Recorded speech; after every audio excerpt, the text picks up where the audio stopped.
हिंदू धर्म में गणेश जी को बुद्धि के देवता और मंगलकर्ता के रूप में देखा जाता है। किसी भी मांगलिक कार्य शुरू करने से पहले गणेश जी की पूजा करने बहुत ही शुभ माना जाता है।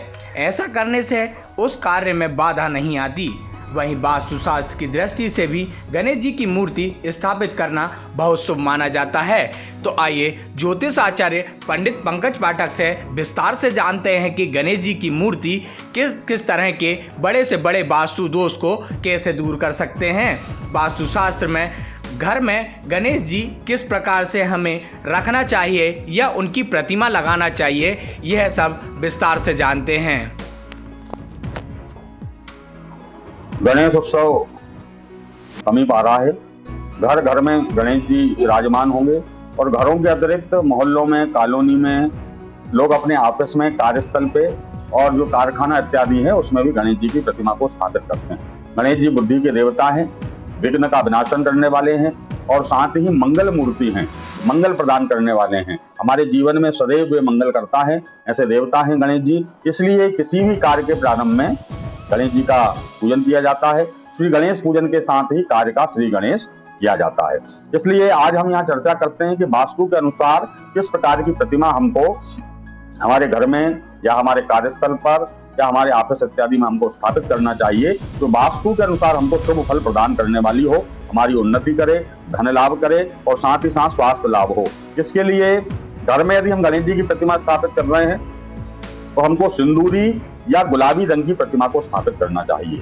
साथ ही घर में जिस प्रतिमा को हम स्थापित कर रहे हैं वह सिंहासन पर बैठी हो या मूषक वाहन वाली हो, मूषक के ऊपर गणेश जी सवार हो, ऐसी प्रतिमा को अर्थात बैठी हुई प्रतिमा को हमको हमारे घर में विराजमान करना चाहिए। बच्चों के स्टडी रूम में यदि हम गणेश जी की प्रतिमा को स्थापित कर रहे हैं तो वह पीले या हल्के हरे रंग की हो, जिससे बच्चों का मन पढ़ाई में लगे और बच्चों को सफलता की प्राप्ति हो। ऑफिस में हम यदि या हमारे कारखाने में, दुकान में, हमारे काउंटर या डेस्क के ऊपर गणेश जी की प्रतिमा को स्थापित कर रहे हैं तो हम विचार करें कि सफेद या हल्के गुलाबी रंग की प्रतिमा को हमको स्थापित करना चाहिए। साथ ही कार्यस्थल पर जो प्रतिमा हो वह खड़ी हुई प्रतिमा गणेश जी को हमको स्थापित करना चाहिए।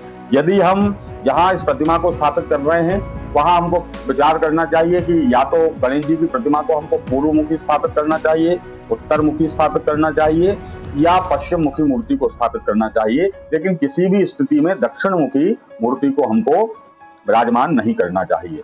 इस 14 दिनों का यह जो गणेश उत्सव है, यह 10 दिनों का यह जो गणेश उत्सव है, इस गणेश उत्सव में हमको नित्य गणेश जी का तर्पण करना चाहिए, गणेश जी का अथर्व शीर्ष के द्वारा अभिषेक करना चाहिए, गणेश जी के 108 या 1008 नामों के द्वारा गणेश जी का हमको अर्चन करना चाहिए। ऐसा करने से हमारे जीवन में सुख शांति समृद्धि की प्राप्ति होती है। एक लोगों के मन में आता है कि गणेश जी की प्रतिमा को जब हम स्थापित कर रहे हैं तो वामावर्त या दक्षिणावर्त, और जो सूंड है वह बाईं हाथ की ओर मुड़ी हुई लेना चाहिए या दक्षिण की ओर मुड़ी हुई सूंड लेना चाहिए। तो हमारे शास्त्रों में ऐसा कहा गया है कि जो बाएं हाथ की ओर जिस प्रतिमा की सूंड मुड़ी हुई हो उस प्रतिमा को हमको हमारे घर में स्थापित करना चाहिए। वह शुभ फल प्रदान करने वाली होती है, हमारे जीवन में घर में सुख शांति समृद्धि को प्रदान करने वाली होती है, क्योंकि बाईं हाथ की ओर हमारी इड़ा नाड़ी और बायां स्वर चलता है, जिसका संबंध चंद्रमा से होता है, तो शीतलता को प्रदान करता है। इसलिए वामावर्त सूंड वाली प्रतिमा को घर में स्थापित करना चाहिए। लेकिन जो दक्षिणावर्त सूंड वाली प्रतिमा है वह अशुभ नहीं होती, वह भी शुभ होती है। लेकिन यदि हमको कोई विजय प्राप्त करना है, युद्ध में विजय प्राप्त करना है, राजनीतिक विजय प्राप्त हमको करना है, शक्ति का प्रदर्शन करना है, शत्रु का नाश करना है, तो ऐसी स्थिति में हमको वह दक्षिणावर्त सूंड वाली प्रतिमा को स्थापित करना चाहिए।